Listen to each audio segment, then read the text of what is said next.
లేదు దాంట్లో. మరి ఏం చెప్తారు భవిష్యత్తు? అసలు ఇంక లేదు దాన్ని, నోరెత్తరు. ఇంకేముంది అసలు ఇప్పుడు చేసేది ఏది? అది ఆ బస్సు ఆగస్టు 15 అన్నారు. మళ్ళీ అది కూడా ఇక్కడ జగన్ అక్కడ ఒక ట్రాప్ వేస్తున్నాడు. ఏది మా కడప వైజాగ్ పోయేద్దాం అనుకుంటున్నారు, చాలా మంది అడుగుతున్నారని.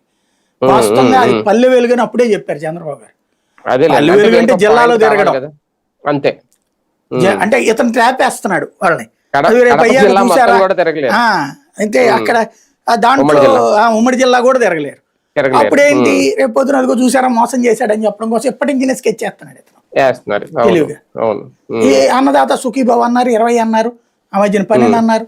ఇప్పుడు ఏమైపోయిందో తెలియదు, మళ్ళీ అది ఎప్పుడు ఇస్తారో తెలియదు.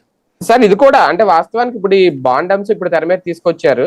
రేపు వీళ్ళ గడప గడపక అన్నారు, అది మరి యాక్చువల్ గా నాకు తెలిసి ఇవాళ స్టార్ట్ అవ్వలేదు. దీని వల్ల ఏమన్నా ఆగిందా? వెళ్తే ఈ బాండ్లు ఎట్టుకు రెడీగా ఉంటారు జనం.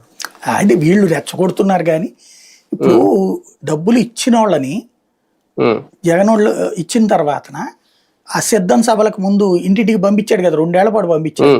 అవును. వెళ్ళినప్పుడు వాళ్ళు ఏమన్నారు, తీసుకున్నది తీసుకోగా మా అబ్బాయికి ఆ అబ్బాయికి కూడా అదే ఇప్పుడు ఫీజు రియంబర్స్మెంట్, అదే దాని పేరేంటి, తల్లికి వందనం టైప్లో, అమ్మఒడి మిగతా పిల్లలకు కూడా వస్తే బాగుంటుంది, ఇల్లు మా ఇంట్లో మా ఆవిడికి కూడా వస్తే బాగుంటుంది, లేకపోతే మా తమ్ముడికి కూడా వస్తే బాగుంటుంది ఇవి అన్నారు. అంతేగాని ఇవ్వలేదని ఎవడు గొడవ చేయలే.